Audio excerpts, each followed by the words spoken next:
ನಮ್ಗೆ 10,000 20,000 ಪರಿಹಾರಧನ ಕೊಡ್ತೀನಿ ಅಂದ್ರೆ ನಮ್ಗೆ ಬೇಕಾಗಿಲ್ಲ ಸರ್. ಇದು ಊರೇ ಶಿಫ್ಟ್ ಮಾಡಿಬಿಡ್ರಿ. ಮನೇಲೆಲ್ಲ ಗಲೀಜಿರುತ್ತೆ, ಹಾವು ಚೇಳು ಎಲ್ಲ ಇರುತ್ತೆ.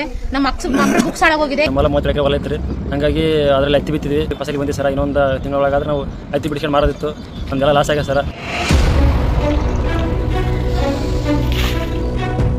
ಕಲಬುರಗಿ, ಬೀದರ್ ಮತ್ತು ಯಾದಗಿರಿ ಜಿಲ್ಲೆಗಳು ಈ ಬಾರಿ ತೀವ್ರವಾಗಿರ್ತಕ್ಕಂಥ ಪ್ರವಾಹವನ್ನು ಅನುಭವಿಸ್ತಾ ಇದೆ. ಕಳೆದ ಒಂದು ವಾರದಿಂದ ಈ ಒಂದು ಕಲಬುರಗಿ ಜಿಲ್ಲೆಯ ಅಫಜಲ್ಪುರ ತಾಲೂಕಿನ ಸಣ್ಣ ಭೀಮಾ ಬ್ಯಾರೇಜ್ಗೆ ಅಪಾರ ಪ್ರಮಾಣದ ನೀರು ಹರಿದು ಬರ್ತಾ ಇದೆ. ಮುಖ್ಯವಾಗಿ ನಾವು ನೋಡ್ತಾ ಇದ್ದೀವಿ ಈಗ ಈ ಒಂದು ಚಿತ್ತಾಪುರ ತಾಲೂಕಿನ ಕಡಬೂರು ಅಂತಕ್ಕಂಥ ಗ್ರಾಮದಲ್ಲಿದೆ. ಸುಮಾರು ಒಂದು 65-70 ಮನೆಗಳು ತೀವ್ರವಾಗಿರ್ತಕ್ಕಂಥ ಪ್ರವಾಹಕ್ಕೆ ಸಿಲುಕಿದೆ. ಹಾಗಾಗಿ ಅವ್ರು ಇಟ್ಟಿರ್ತಕ್ಕಂಥ ಹಲವಾರು ಲಕ್ಷಾಂತರ ರೂಪಾಯಿ ಮೌಲ್ಯದ ಸಾಮಗ್ರಿಗಳು ಅಲ್ಲೇ ಉಳಿದಿದೆ. ಬೇರೆ ಬೇರೆ ಕಡೆಗಳಲ್ಲಿ ಅವ್ರನ್ನ ಸ್ಥಳಾಂತರ ಮಾಡಲಾಗಿದೆ. ಮುಖ್ಯವಾಗಿ ಇನ್ನೂ ಕೂಡ ಹಲವಾರು ಪ್ರವಾಹ ಭೀತಿಯನ್ನು ನಮ್ಮ ಜನಗಳಿಗೆ ಕಾಡ್ತಾ ಇದೆ. ಆಮೇಲೆ ನಾಳೆ ಮುಖ್ಯಮಂತ್ರಿ ಸಿದ್ದರಾಮಯ್ಯ ಅವರು ಈ 3 ಜಿಲ್ಲೆಗಳ ಪ್ರವಾಹ ಪರಿಸ್ಥಿತಿ ಅಧ್ಯಯನಕ್ಕಾಗಿ ಕಲಬುರಗಿ ಜಿಲ್ಲೆಗೆ ಭೇಟಿ ಮಾಡ್ತಾ ಇದ್ದಾರೆ.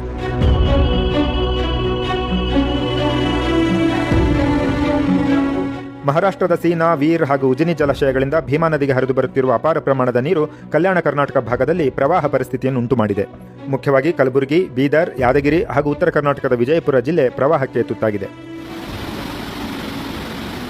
ಮಹಾರಾಷ್ಟ್ರದ ಜಲಾಶಯಗಳಿಂದ ಸೋಮವಾರವೂ 3.20 ಲಕ್ಷ ಕ್ಯೂಸೆಕ್ ನೀರು ಬಿಡುಗಡೆ ಮಾಡಲಾಗಿದೆ.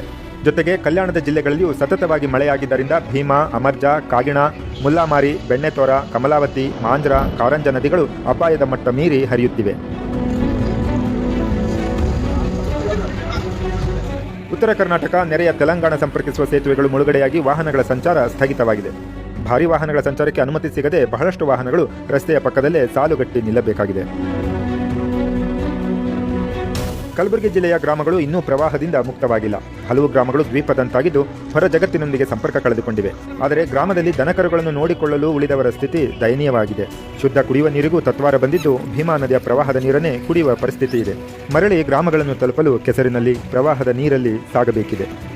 ಗ್ರಾಮಗಳ ವಿದ್ಯುತ್ ಕಂಬಗಳು ಮುಳುಗಿದ್ದರಿಂದ ಕತ್ತಲಲ್ಲಿಯೇ ಹಾವು ಚೇಳುಗಳ ಭಯದಲ್ಲಿ ಕಾಲ ಕಳೆಯಬೇಕಿದೆ. 3-4 ದಿನಗಳಿಂದ ಕಾಳಜಿ ಕೇಂದ್ರದಲ್ಲಿ ಇರುವವರು ಪ್ರವಾಹ ಬಂದಾಗ ತೊಟ್ಟಿದ್ದ ಬಟ್ಟೆಯಲ್ಲಿಯೇ ಇದ್ದಾರೆ. ಇಷ್ಟೇ ನೀರಿನ ಭಯದಾಗೆ ಬರ್ತಾವ, ಮನೆ ಮುಳುಗ್ತಾವ, ಹೋಗ್ತಾವ, ನಮ್ಮ ಮಾಲ್ ಲಾಸ್ ಆಗ್ತದ. ನಾವು ರೈತರು ಸರ್, ನಾವು ಏನು ಮಾಡ್ಬೇಕು? ನಮ್ಗೆ ಏನನ್ನ ಮತ್ತೆ ಏನು ಬರ್ತದ, ಏನನ್ನ ದುಡ್ಡು ಬರ್ತದ, ಅದೇ ಆಸ್ತಿ. ಆ ಕಡೆ ಆಸ್ತಿ ಮುಳುಗ್ತದೆ, ಈ ಕಡೆ ಮನೆ ಮುಳುಗ್ತದೆ.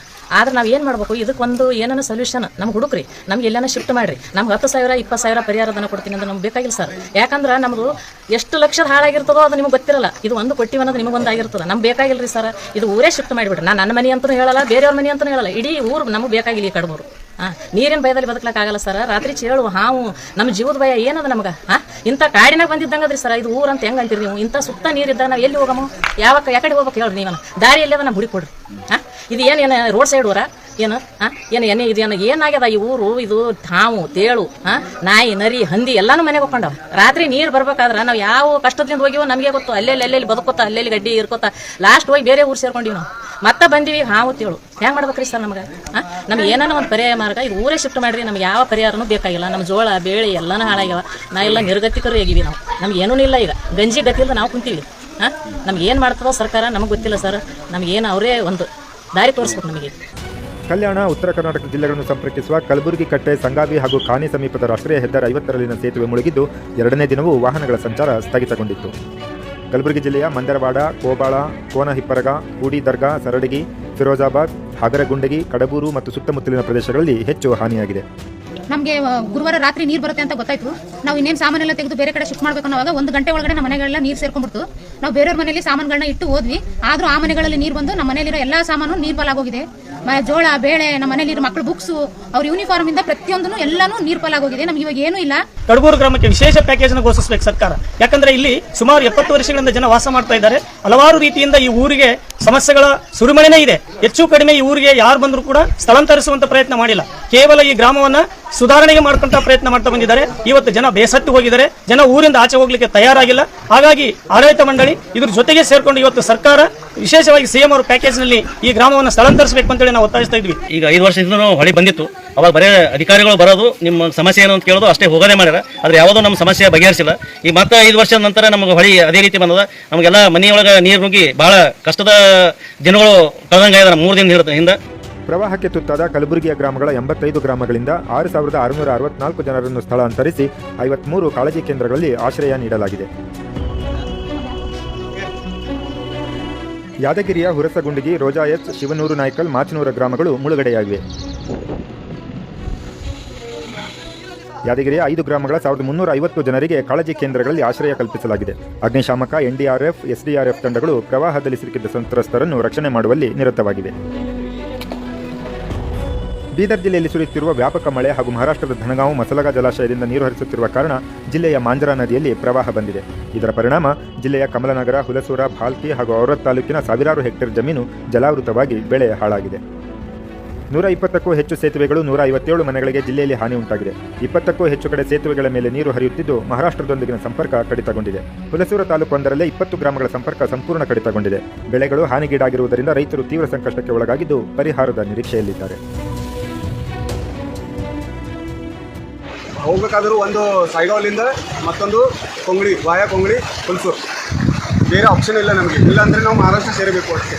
ಕಲಬುರಗಿ, ಬೀದರ್, ಯಾದಗಿರಿ ಜಿಲ್ಲೆಗಳಲ್ಲಿ ಸಂಕಷ್ಟಕ್ಕೀಡಾಗಿರುವ 117 ಗ್ರಾಮಗಳಲ್ಲಿ ಒಟ್ಟು 8,014 ಜನರನ್ನು ಸ್ಥಳಾಂತರ ಮಾಡಲಾಗಿದೆ.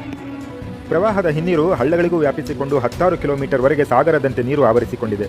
ಹತ್ತಿ, ಭತ್ತ, ತೊಗರಿ, ಶೇಂಗಾ, ಸೋಯಾ ಸೇರಿ ಲಕ್ಷಾಂತರ ಹೆಕ್ಟೇರ್ ಪ್ರದೇಶದಲ್ಲಿ ಬೆಳೆದಿದ್ದ ಬೆಳೆಗಳಿಗೆ ಹಾನಿಯಾಗಿದೆ.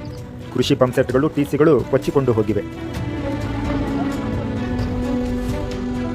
ನಮ್ಮೂರು ಗಡೆ ಸುಗರು ನಮ್ಮಲ್ಲ 30 ಎಕರೆ ಹೊಲ ಇತ್ತು. ಹಾಗಾಗಿ ಅದರಲ್ಲಿ ಹತ್ತಿ ಬಿತ್ತಿದ್ವಿ. 3 ಲಕ್ಷ ರೂಪಾಯಿ ಕೊಟ್ಟು ಬೀಜ ತಗೊಂಬಂದು ಎಲ್ಲ ಮಸಾಲೆ, ಗೊಬ್ಬರ, ಎಣ್ಣೆ ಹಾಕಿ ಭಾಳ ಇದಾಗಿ ಸರ್. 1 ಲಕ್ಷ ರೂಪಾಯಿ ಖರ್ಚು ರೊಕ್ಕಾಗಿ ಎಲ್ಲ ಮಾಡಿದ್ವಿ ಸರ್.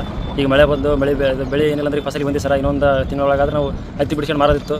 ಈಗ ಮಳೆ ಬಂದು ಎಲ್ಲ ಭೀಮ ಪ್ರವಾಹ ಆಗಿ ನಮಗೆಲ್ಲ ಲಾಸ್ ಆಗಿದೆ ಸರ್. ರೈತ ಎಲ್ಲ ಭಾಳ ತೊಂದರೆ. ಈಗ ನಮ್ಮ ಕಡೆ ಯಾರು ಅಧಿಕಾರಿಗಳು ಬರ್ತಿಲ್ಲ, ಬಂದರೂ ಯಾರು ಪರಿಶೀಲನೆ ಮಾಡಿಲ್ಲ ಸರ್ ಇದುವರೆಗಾದ್ರೂ. ಪ್ರವಾಹದ ಅಬ್ಬರ ಮತ್ತು ಮಳೆಗೆ ಸಿಲುಕಿ ಜಾನುವಾರುಗಳು ಸಾವನ್ನಪ್ಪಿವೆ. ಕಲಬುರಗಿಯ ಕುಸನೂರು ಗ್ರಾಮದ ಭೀಮಾಬಾಯಿ ದತ್ತಪ್ಪ ಭಜಂತ್ರಿ, ರಾಯಚೂರಿನಲ್ಲಿ ಚಾವಣಿ ಕುಸಿದು ಈಶಮ್ಮ ಸ್ಥಳದಲ್ಲೇ ಮೃತಪಟ್ಟಿದ್ದಾರೆ. ಯಾದಗಿರಿಯ ಶಿವನೂರಿನ ಕಾಳಜಿ ಕೇಂದ್ರದಲ್ಲಿ ಆಶ್ರಯ ಪಡೆದಿದ್ದ ವೃದ್ಧ ಹನುಮಂತರಾಯ ಸಿದ್ದಪ್ಪ ಅವರು ಮೃತಪಟ್ಟಿದ್ದಾರೆ. ಹುಣಸಗಿಯಲ್ಲಿ 22 ಸಣ್ಣ ಜಾನುವಾರುಗಳು ಸಾವನ್ನಪ್ಪಿದ ವರದಿಯಾಗಿದೆ. ಜೊತೆಗೆ ವಿಜಯಪುರ ಜಿಲ್ಲೆಯ ತಾಳಿಕೋಟೆ ಪಟ್ಟಣದ ಸಮೀಪ ಜಲಾವೃತವಾಗಿರುವ ಡೋಣಿ ನದಿ ಸೇತುವೆಯನ್ನು ದಾಟಲು ಹೋಗಿದ್ದ ಬೈಕ್ ಸವಾರರಿಬ್ಬರು ಬೈಕ್ ಸಮೇತ ಕೊಚ್ಚಿ ಹೋಗಿದ್ದಾರೆ. 3 ಜಿಲ್ಲೆಗಳ ಉಸ್ತುವಾರಿ ಸಚಿವರು ಪ್ರವಾಹ ಪೀಡಿತ ಪ್ರದೇಶಗಳಿಗೆ ಭೇಟಿ ನೀಡಿ ಸಂತ್ರಸ್ತರ ಅಳಲು ಆಲಿಸಿದರು. ಸಚಿವರ ಭೇಟಿ ವೇಳೆ ಕೆಲವರು ಆಕ್ರೋಶ ವ್ಯಕ್ತಪಡಿಸಿದರು. 75% ಅಲ್ಲ 100% ಅಜ್ಜಿನ ಆಗಿದೆ ಸರ್.